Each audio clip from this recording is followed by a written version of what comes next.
Hello, welcome everybody. So happy to be here, and thank you to Laurel Springs for inviting me. We are here for the talk, the event Laurel Springs Supporting Our Performers, Balancing the Stage in Education. My name is Rama Mosley, and I'm a Laurel Springs alum. I started directing commercials and music videos when I was 16 years old, and I'm a TV and film director, and I'm founder of Adolescent Content, a youth-focused advertising agency that's powered by thousands of young people around the world. I'll be your moderator today, and I'm joined by Chandani Darby, performer, choreographer, and co-founder and artistic director of the Viva School, where she's reshaping how the next generation of dance artists is trained. Dr. Lori Bambino, licensed clinical psychologist who blends traditional psychology with dance movement therapy to support the well-being of young performers and their families. Lauren Freebird, Nashville-based performer and artist in country, rock, and blues, known for her bold voice and unmistakable stage presence, and a Laurel Springs alum. And Deanna Giulietti, actress, entertainer, and creator with 2.7 million followers, building a career across performance, content, and her own authentic voice. So welcome, everybody. Thank you for being here with us. So I wanted to start off with, Chandani, and asking you, really, for high achieving students, what are the most effective daily or weekly strategies that you found can be implemented to successfully balance the rigorous time commitments of intense performing arts training with academic requirements? One, I want to say thanks for having me to Laurel Springs. That's a very loaded question. And I would say one, I think something that for myself, even at this stage in my career, is something that I'm also thinking about. And I think that one, it's recognizing one that we are a whole being, right? That we are mind, we are body, we are spirit, and really thinking about how to commit to investing in that part of who you are every day. Investing in how am I building my mind? How am I thinking about things that are going to help support my mental health, my wellness, my mental performance, my resilience, my fortitude. Thinking about my body, right? This is especially as those who are pursuing physical performing arts work, right? How am I involving rigor and training into my day to day? Do I have enough stress actually to advance to the next level? Thinking about spirit, right? How am I connecting to myself? Who am I? Why, remembering why it is that you're doing what you're doing, thinking about how you are, why do you think about the things that you think about? How do you feel? And being in a constant conversation with yourself, I think it's always important to also continue to understand what is the goal, like what are you in pursuit of, and being able to really understand what are the essential ingredients, right, that are necessary in order to achieve that, right? And the reality is they're not going to all be the same ratio at every season. And I think that recognizing that and realizing, am I getting the kinds of results that I am in search of? So am I doing really, really well? I'm really excelling in my technical studies and my technical work, but I'm like not getting any sleep, and I'm stressed out, and I'm irritable. Then probably I'm not paying attention to some part of myself, right? I'm lacking in terms of thinking about self care and rest and recovery. Or maybe I'm getting really great sleep, but I'm not excelling the way that I aim to in terms of my technical studies. And maybe I need to give it more time. I need to give it more attention. Maybe I'm doing really great in the other two areas, but I feel really flat. I don't feel motivated. I don't have a drive.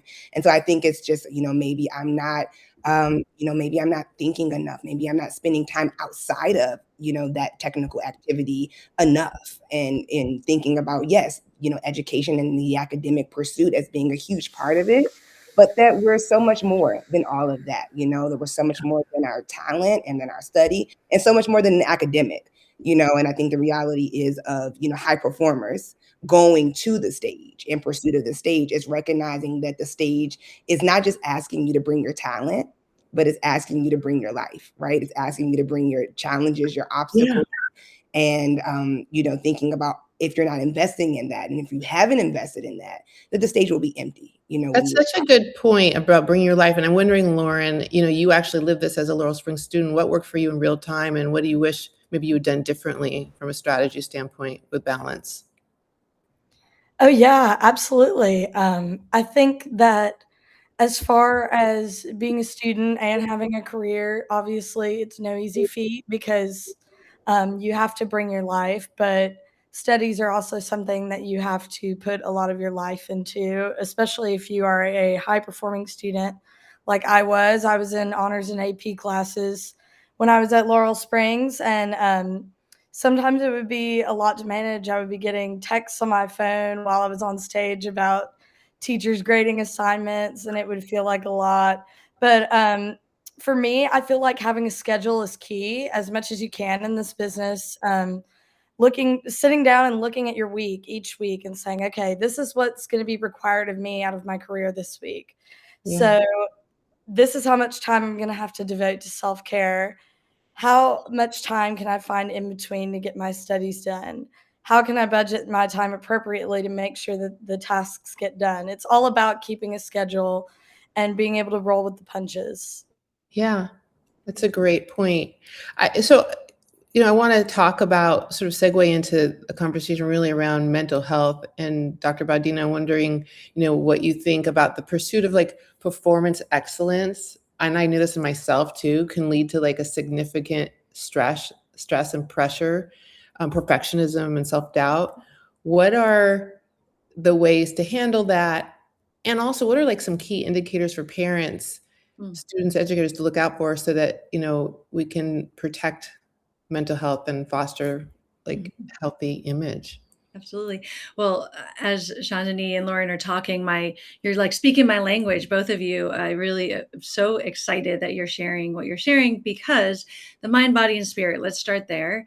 It's so important that we find that balance and we can actually do something about it. And then when Lauren, you were talking about the organization, structure, setting up the space for it, a piece that I'm hearing in both of those is then we connect it through community, which is our family, our friends, our loved ones, our teachers, our coaches, our directors, right?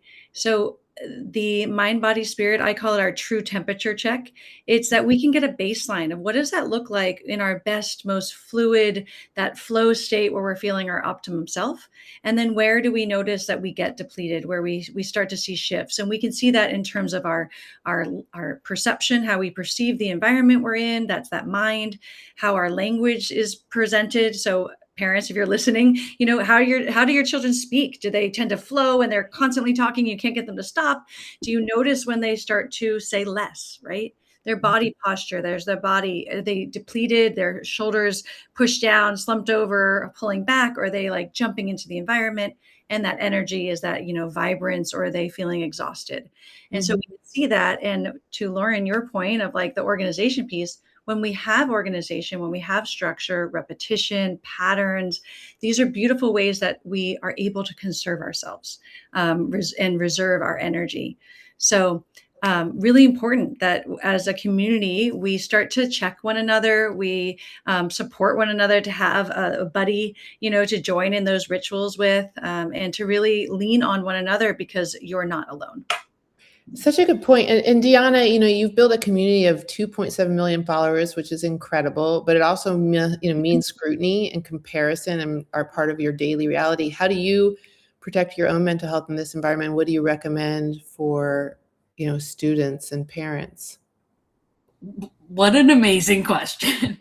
A lot of my life is so public. I'm very vulnerable, and I'm always sharing specifically like audition journeys and what rejection is like on a very I can't even understand the scale that I'm like sharing with people rejection stories, because it's not always the success stories. But sometimes you're always chasing, like what you were saying before, like the perfectionism part of school and auditions and on the hustle grind. It's like, well, I want to make sure I book show after show after show, and there's not a lot of rejection because then people will start to think of me differently. So I have to keep going, and you lose the mind, body, soul of all of it. You know, you lose the, where am I in this? What am I trying to project? So for me and my mental health, shocking, I don't scroll on social media for me, because it just, I even hate to say this because it's my whole career, but social media, it can be great if you use it as a tool for you, but it's not, when you're scrolling, it's really meant to make you feel badly about yourself. That's really what social media does. It can be. If you're on my corner of the internet, we're feeling good. Yeah. But it is kind of designed to kind of take you down. So I don't scroll. Whenever I find myself in a doom scroll spiral, I get myself in my spare room. I choreograph. I do an audition tape, even if I don't have one. I sign up for a class. I go for a walk outside. Like the grounding part of it has become my 99% of the time. And then what I'm sharing online is really only a little bit of me. Yeah, so you're using it as a creative outlet as opposed to like consumption. And I would imagine that's, the distinction that's really important. Chandani, like from inside the studio, have you set guardrails for students growing up immersed in all of this? I think that it's really important for us to continually remember how much we don't know, about social media, and recognize it's still so new, in terms of, relatively in our social interactions, the way that we engage with people, the way that we promote ourselves. And so I think for us, in our work, we ask, students and parents, the adults in their lives, to proceed with caution. The reality is it is a huge part of the way that we engage in life. And I know oftentimes young people feel like they're not participating in life because so much of life is happening on social media, but it's a constant reminder that it is not their life, and that there are ways to participate in it and engage with it without it consuming you. So I think that just a constant reminder that as you're proceeding with caution, that there's some sort of rules of engagement that you are creating with that, that the social media. And I think the reassessment, right? Because there's so much that we're learning, right? Studies, every day there are new studies about the social media and its links to, and a lot of that stuff is negative. It's links to anxiety, it's links to depression, it's links to, negative self-image. And so I think that reality, it challenges us, and it should encourage us also to continue to reassess how we're engaging with it, and back to what you were saying, Dr. Lori, do temperature checks. Am I feeling more energized? Am I feeling more excited? Am I feeling more motivated, or am I feeling depleted? Or am I feeling negative, or I'm feeling the need to compare? And I think if those emotions and those realities are starting to present themselves, we want to reassess and change the rules of engagement. Lauren, just, thinking through just generally, like moving away from social media, but thinking about really just overall mental health, like you went through this, as a student and just being in your life, what tools do you think really helped you to actually navigate your career? Because, wherever you are, there's things that are going to come up. And so I'm just wondering, like, whether you got a gig or whether I don't know if you ever experienced, a bad review or a good review, all those types of things, how you have managed your mental health. Oh yeah, great question. I'm actually super excited to speak on this because specifically in my type of career, and I'm pretty sure that any performer can probably relate to this, there's a lot of, this emotionally. You're on stage, you have all these people cheering for you, your adrenaline is up. You go home and you're by yourself and it's late at night, and then it all just comes down. So I would say one of the most helpful things for me and my mental health is making sure that I get enough sleep. that does a lot more for you than you would expect. You have to get enough sleep. When I do not get enough sleep, I find myself being super upset. And, in performing arts, it's easy to not get enough sleep. You can be out until 3, 4 in the morning performing, at least in my career, especially doing live music. And you might have to be up the next day for a meeting by 10 a.m. And you're getting like 4 hours. You have to do it all again the next day. So it's very important to take care of yourself. And also, don't be afraid to take a break and step away. It can be very hard to say no sometimes. You don't want to say no. You might feel like if you turn down an opportunity because you're not feeling well, that you might not get a chance to do it again. But at the end of the day, you're always going to get a chance to do it again, as long as you keep working hard and keep your priorities in the right place. So I want to piggyback on that question, just thinking through longevity, because you're really talking about, a full career. And for performers looking to transition their passion into a sustainable career, what do you think are crucial non-performance related skills, such as like financial literacy or professional networking, or even understanding contracts, self-advocacy that everyone should be cultivating now to prepare for long-term success? Definitely financial literacy. That was something you just said. That's a big one for sure. But a very big one for me, I would say, is confidence and people skills, being able to talk to all different types of people. You're going to have to interact with every type of person in this industry, people of all ages, all backgrounds, people from all over the world. And you need to be able to be confident in yourself and be confident in your abilities to speak with other people and get along with them, for certain. Yeah. Dr. Baudino, what is your point of view about this? Like, what other soft skills do you think are really important for young performers to have to really build a sense of identity that it exists in a healthy way? I think in the field of psychology, one of the aspects we look at and understand is that intrinsic motivation, that really kind of checking that you're motivated from within, that your drive, your passion is coming from something that really, makes you want to wake up and keep going, and that you're really deciding, discerning who is this for? What is this about? And that's a question you can constantly ask. And then the other part that I'm hearing, even Lauren, when you're talking, is just the executive functioning skills. This is a process. Sometimes we get really focused on whether someone can do something or not, as if we're all supposed to master it right from the start. But to me, in working with children of all ages and working with their parents, I really want us to focus on the process, really seeing that all these opportunities, like Lauren, when you're talking about meeting people, going up, talking to them, doesn't mean that someone listening is going to be able to do that first time, right? And I'm sure you've had so many experiences where at the beginning you're navigating that. So that process of like, how do I go up? Who is modeling this for me? What are some things I could say? What does it feel like to have that mutual respect, that back and forth?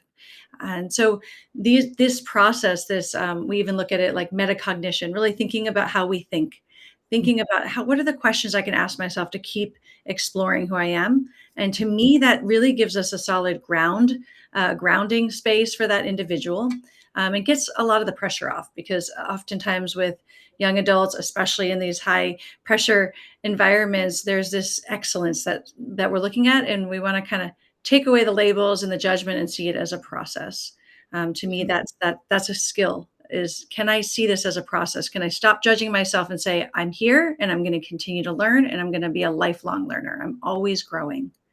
I love that. And I wonder, Deanna, like, what's one non-performance skill, maybe in that financial or professional or personal, that you wish you'd mastered early that you feel that you have now?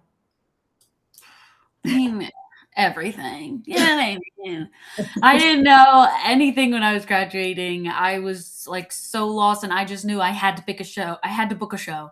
I had to audition. I had to book. I had to make all of those classes worth it and book a show. And I lost my apartment. I booked 2 shows that, speaking to what Lauren had said, I wish I had learned you can say no. It's gonna come again. If you're working on your craft and you're working on yourself and you're working on your talent, you will get the job. You will get a job that is paying your worth. I did 2 shows right out of school just to say I did them because there were big names attached and it was going to be amazing. And I lost my apartment and I had to move in with my grandfather. And I got denied credit cards because I had to take the train in to finish the contract that I said yes to that wasn't paying. I was like, I wish I knew that I could say no, invest in myself, invest in my life, invest in building things around me first. And then when it happens, and we move from there and you're ready and you're in a good spot for it. But I'm also still learning everything. I was loving that. Metacognition, wrote it down. Can't wait. I'm going to think about the way I think. Me too. Oh, love it. Love it. Chandani, you know, what are your thoughts? How do you weave any of these career readiness skills into training itself? And is this something that you speak with your students about? It's constant. I think I love everything that I'm hearing. It's always, for me, it's like pick up new things along the way.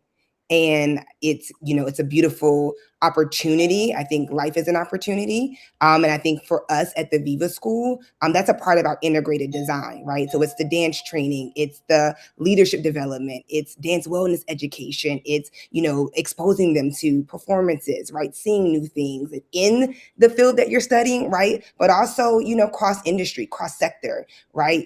Being open to just exploring things that make you uncomfortable, things that are unfamiliar, you know, engaging with language. So, you know, sitting in front of audiences, you know, putting yourself in environments with people of all different backgrounds and experiences, lifestyles. I think that just, one, builds confidence, you know, just your ability to engage with others, your ability to continually to define self, right? To build your own instincts. Those kind of growth opportunities are something that we're constantly focused on, and recognizing that, to your point, Dr. Lloyd, it's a process, you know, that life is a beautiful opportunity of trial and error. You know, it's an opportunity to make mistakes, but recognizing as you're doing that, what are you learning? What are you picking up along the way? And not undervaluing little skills, you know, I loved what you talked about, Deanna, in as we were talking about social media and being able to not, you know, avoid not scrolling, you know, taking a walk. Those are opportunities to, you know, engage with nature, filming yourself, you know, we talked about, you know, social media, but everything doesn't have to go online, you know, so how are you just building skills for yourself, but also keeping your brain active? And I think that's something that we're always encouraging. So jumping further into that, I'm wondering, like, how performance schools, you know, and coaches have evolved their approaches to accommodate a student's need for flexible academics, and really what the ideal partnership is, like, of course, with like Laurel Springs and an arts program, and how that has come to life for you.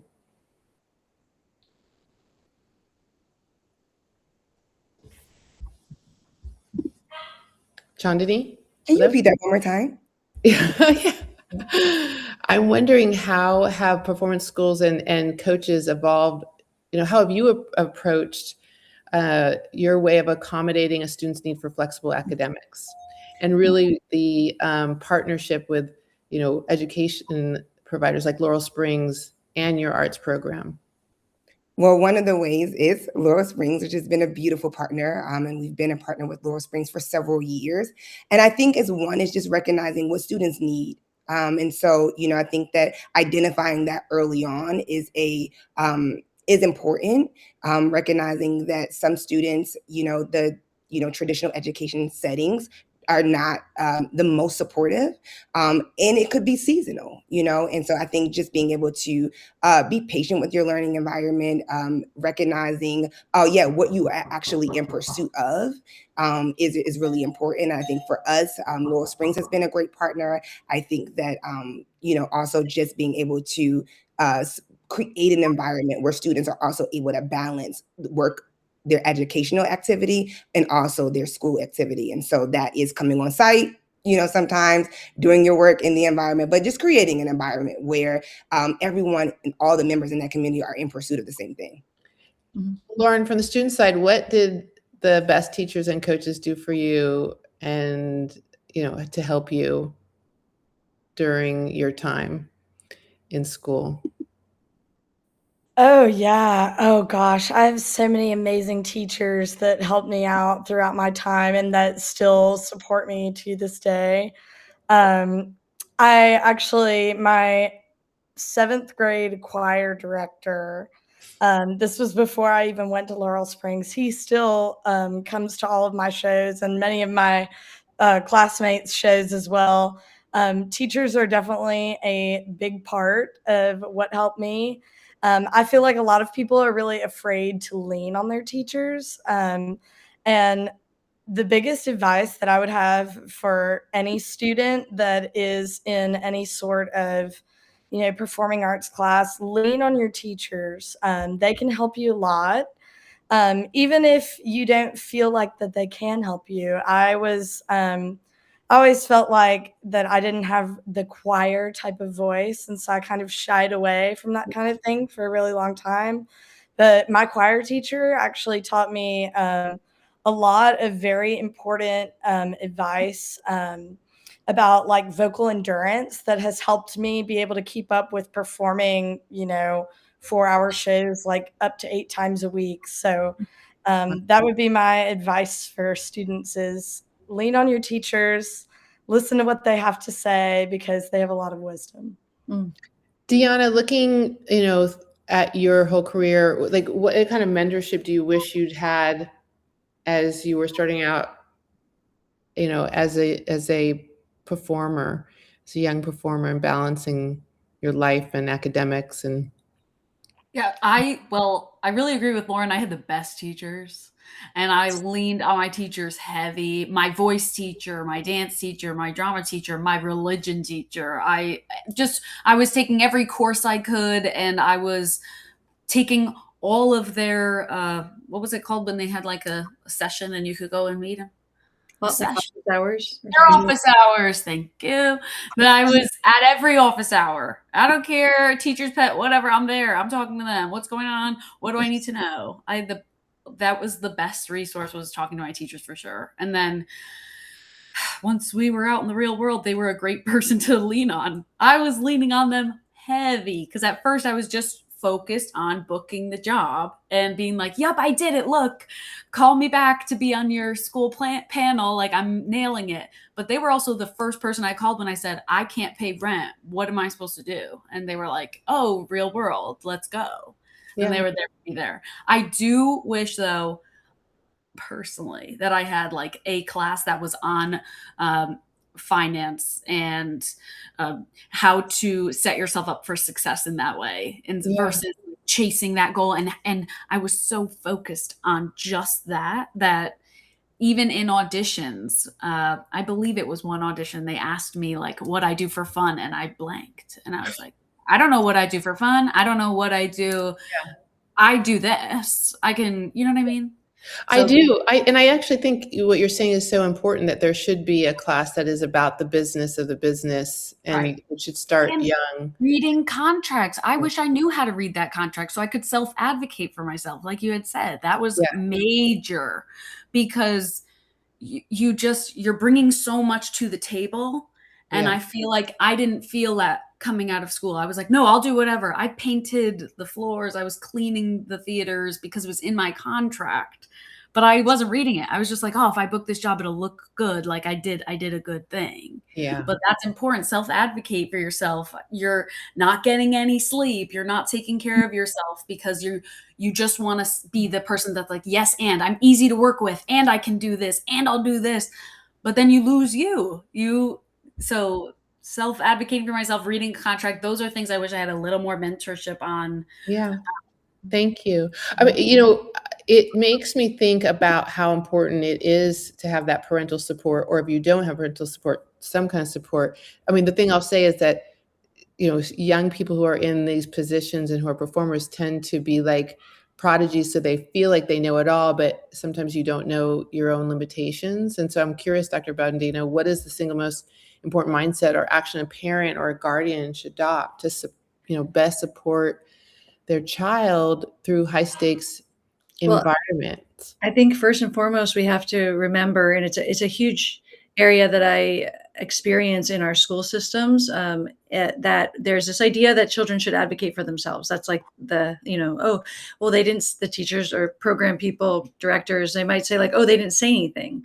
Well, when you're at this heightened state of stress, Yeah. when your need to advocate the most for yourself is when your brain, that prefrontal cortex shuts off and you're just in fight, flight, freeze, right? So the advocating needs to happen before we're in the stress.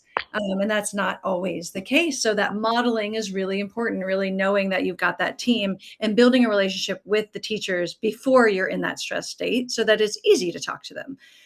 That's not always easy for everyone. So again, I think it's really important that parents and providers know that self-advocating is something we practice. It is something that can be modeled for us, and it has to mean that we feel safe and secure in that environment.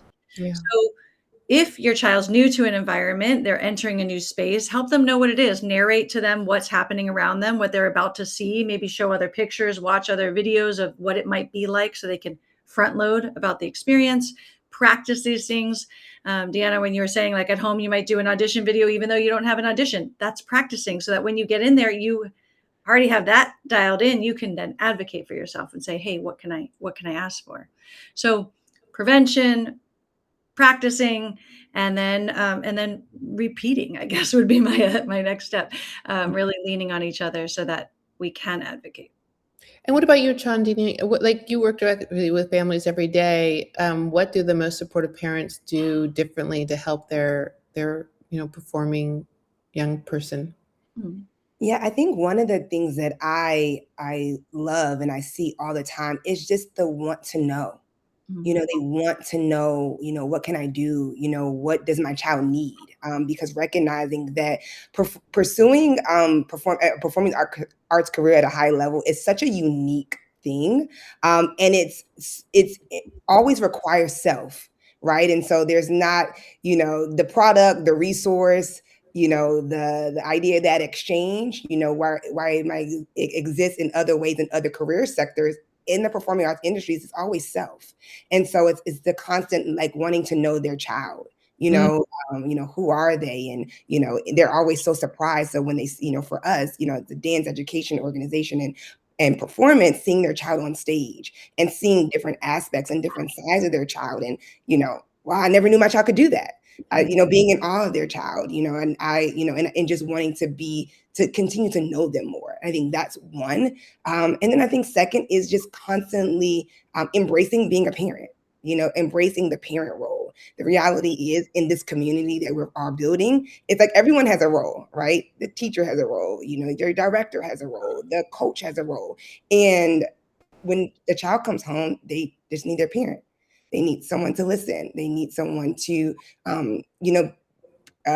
just make dinner sometimes, and just, ensure, we're talking about sleep, that they're getting enough sleep. And I think that, just that reminder that is such a significant role and it's so important to the child's development, is what I see show up and how children really, really thrive.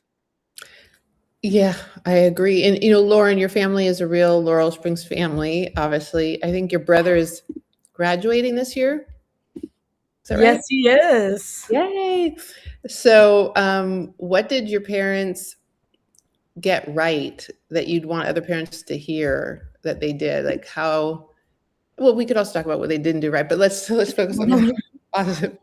No, my parents were honestly amazing. Like, I am very thankful for my parents. I've met so many other people in the industry that their parents either didn't support them at all or they thought they were supporting them and they were actually hurting them. So it's very important, I would say, to any parents that are listening that have, a child in the arts.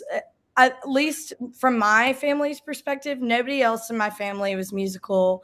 They don't know anything about music. So my mom, she was awesome. She was like, I don't know anything about this, but I want to help you and I want to help you figure it out. And she made sure that I was protected. That was the main goal for her, was making sure that I was surrounded by people that knew what they were doing, but that were also safe for me to be around.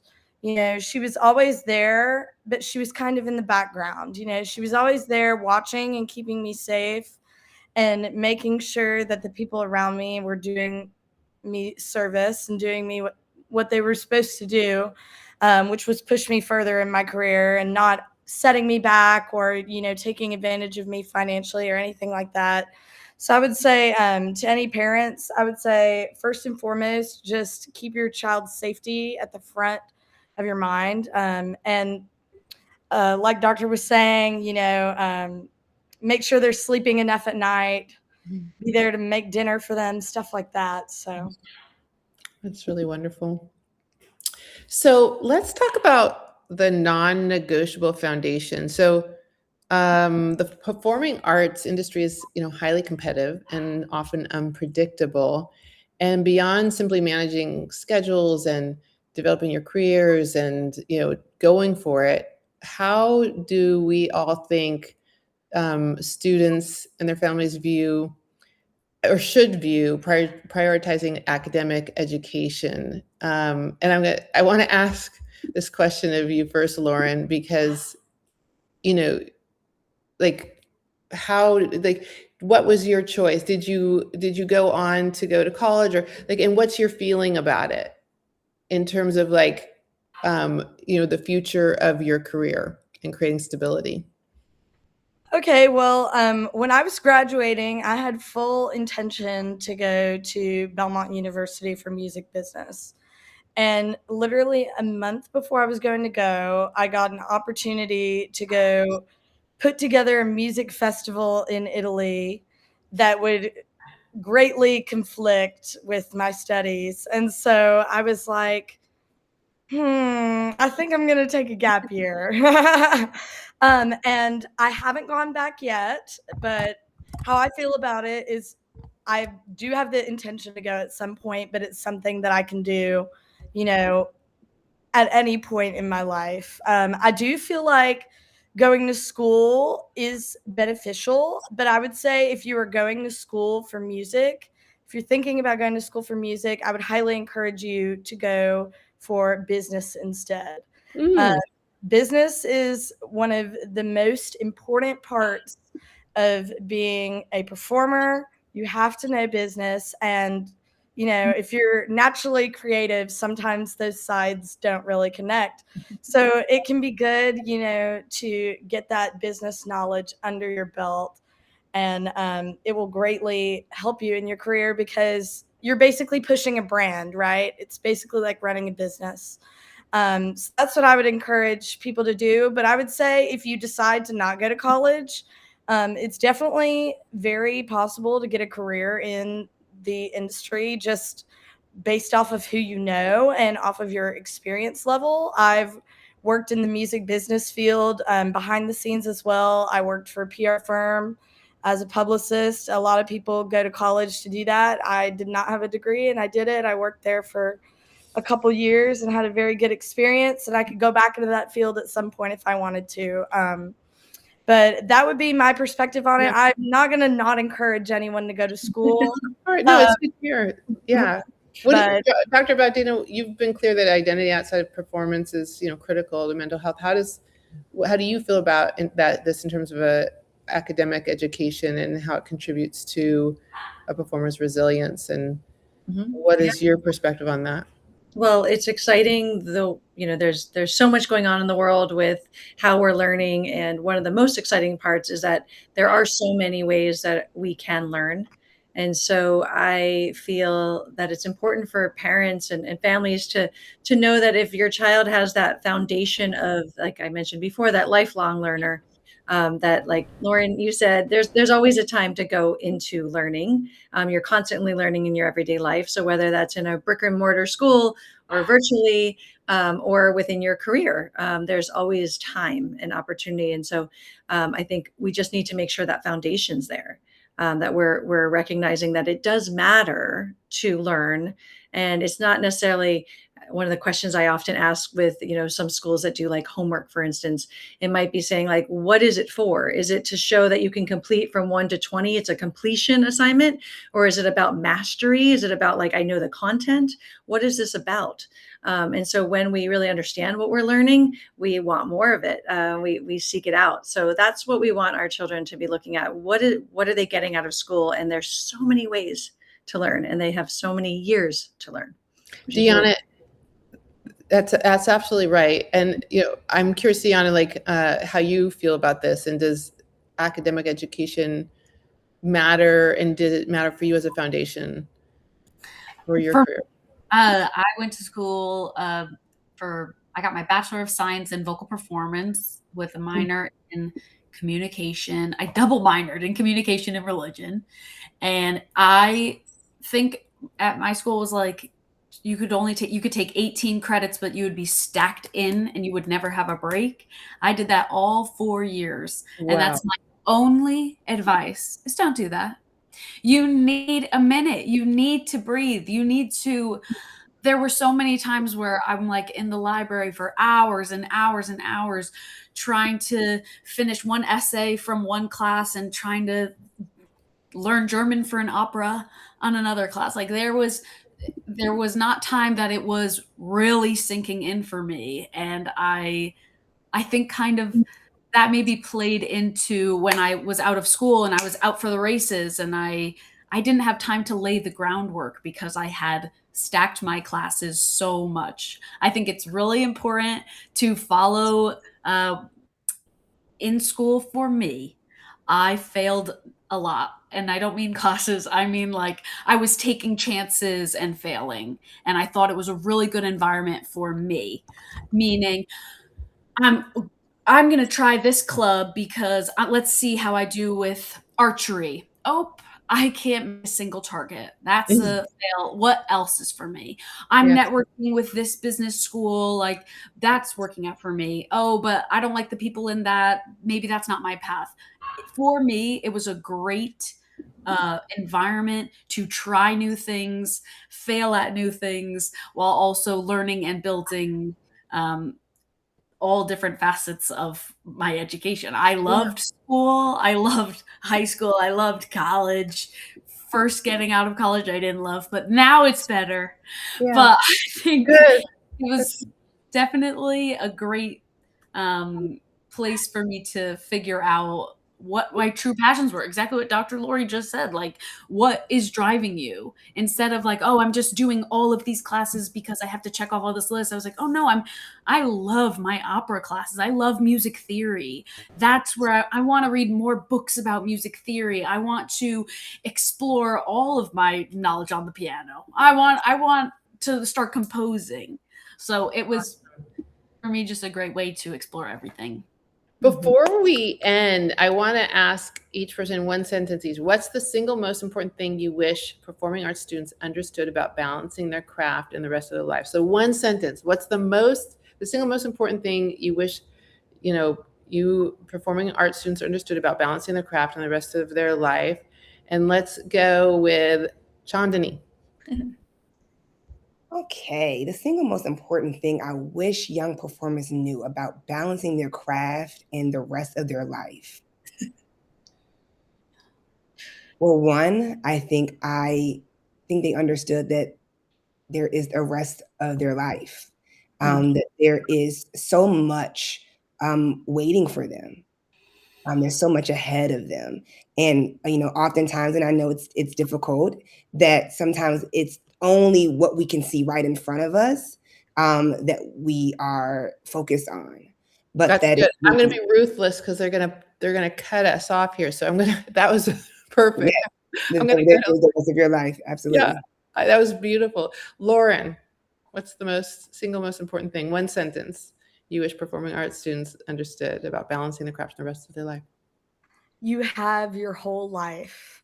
I feel like it can be very easy to feel like you have an expiration date in this industry. You don't. You have your whole life. More than ever, age does not matter. Deanna. The single most important thing, balancing your craft in your life. so much of your craft is your whole life. So experience everything, just take it all in and constantly learn, because it will nourish your craft. Good. And Dr. Badino? I would say to be playful with it, to lean in and be creative and know that all the emotions that come with it are part of being alive. So that means you have a chance to celebrate. You are alive. That's really good. Well, thank you all so Mhm. much for this conversation. I know we're going to move on to audience questions. Hello, everyone. This has been such a wonderful discussion so far, and such a wonderful discussion that we've had some friends in our audience ask a couple of questions. So we will start out with a question from our friend Natasha O. She asked, I am auditioning for Lydia in Beetlejuice, who is my dream role, and I don't know how to prepare. So I'm curious from you guys, maybe even Deanna and Lauren in particular, what advice would you have for our friend Natasha in preparing for auditioning for her dream role?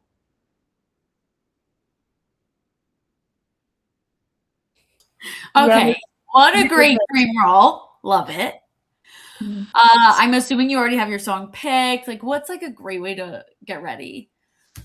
I would say, do all of your warm-ups, get yourself ready physically, and because your whole body's your instrument, right? So you got to do like your physical dance warm-ups and everything.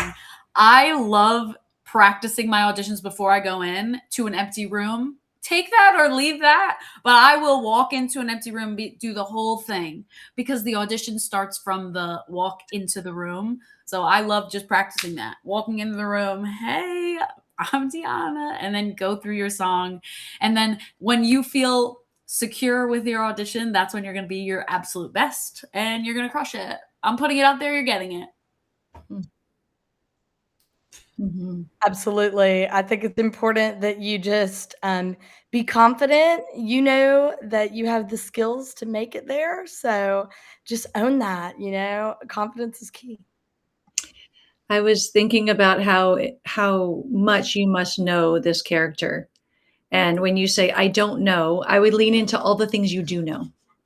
That's where your confidence comes from. All the things you do know, even if you have to write them down or tell someone, how much do I know about this part, about being in this role, about being an actress, a singer, a performer. Lots of things you know, even how to breathe, walk, talk, all of those things. Yes, you must become one with your dream role. We have another question from our friend Rebecca D. She asked, "What's one skill you've learned in your career that would benefit people in other industries?" I would say write a lot and write often. I think that at one point in my life, I was a performer, and then next thing I knew, I was about this close to a tree, and I in a car accident, and then I was not performing, and I did a lot of writing and I did a lot of reflecting, and that skill was something that has served me at every stage of my career. It's something that serves me as an educator. It's something that serves me as an artistic director. It's something that you will see show up in so many different ways as you pursue funding, writing grants and communicating with people. And so it's a huge, can be an exhausting skill, but it is something that I think has served me really well, served my colleagues really well, and something that I would encourage all young performers to make as a part of their life. I would add in that it's really beneficial to be an active listener, like a thoughtful listener as you're hearing and exploring the world, and then also I call it the right talker, like someone that can talk and communicate with others, really make connections, say hi to people when you pass them. These are skills that are really important to have no matter what career you're in. Yeah, I would say networking is definitely very important because you can meet people in one part of your life that you're going to need in a completely different part of your life. I've met people in the music industry that have been repairmen that have come and fixed things at my house. I've met people that are in completely different fields that have helped me with other things.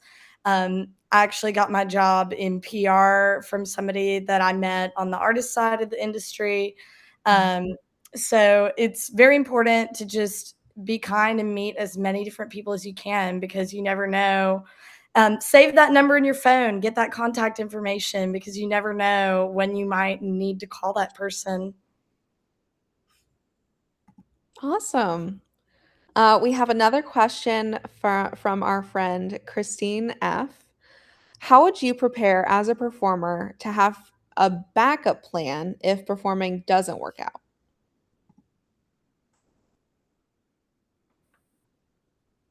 I would say a lot of people say don't have a plan B, but I'm not going to say that. What I'm going to say is make sure that your plan B goes hand in hand with your plan A. Mm. For me, I wanted to become, a full-time performing artist, and now I am, and now my goal is to make my living with my original music full time. I'm still getting there. But um, I when I was on the rise up, I would do a lot of booking for other artists. I would always be trying to connect people, um, helping in a lot of those ways. I actually have a booking company as well. I would say that that was kind of my plan B. Um, I still do some of that now. I would say the best way to support yourself is to come up with some backup plans or side hustles that are going to help you reach your main goal at the end. How about you, Deanna? I'm interested to hear what you think about having a backup plan. Yeah, I would say I like everything Lauren said. I fear as long as it's fueling you and it's fueling your passion. Like when I first was auditioning, I was working at a restaurant and I loved the people there, so it was a good job, but I was not passionate about it and it wasn't going to be a good backup plan for me working at the restaurant. Where if I did something like learning the lighting in the theater, or I loved costume design in school, and so I made friends with costume designers and wig designers, and that kind of became, I don't know, backup plan, but it's a passion I wanted to pursue. Like that sounded great, and that fueled other ideas and other jobs, and then you're surrounded by great creative people who you can make lots of things happen. I think as long as you're following your passions, what you're passionate about, and you're creative, there's so many different avenues to also go down. You don't have to just say, all right, I'll never perform again, I'm going to do this. You're performing, you're always a performer, it's always there. You're always having that. You don't need to just say, I'm going for the other thing. Like they can all exist at the same time. And then for me, social media is everything. I always say you can use it as a tool in your career. It changed my life. So I would be remiss if I said don't use it as a tool. But again, there are a lot, I know we talked about, there are a lot of negative parts of social media, but it really did change my life. And posting a singing video here and there where I felt really good about it has booked me roles, and I am forever thankful for it. And it's an avenue, and it's been proven to work for small businesses, and I am now a small business because of it. So there are a lot of good sides of social media as well. I don't know if I would say it's a good backup plan though, but it's a great, like, in conjecture, holding hands with your plan.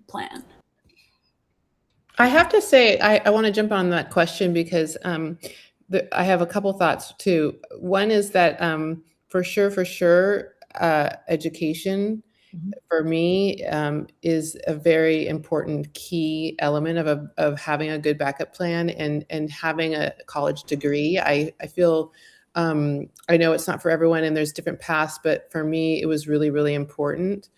And also, I'm a big believer in multiple backup plans. I like to think about being a multi-hyphenate. So although my primary career is that I am a television director, commercial director, I also always had a very strong entrepreneurial side. And so starting an advertising agency that was within like my purpose to help other people get into the industry, has helped me ultimately to have, I don't know if it's as much of a backup plan, but have something else to do when there's times where I have the energy to do it or when things are slow.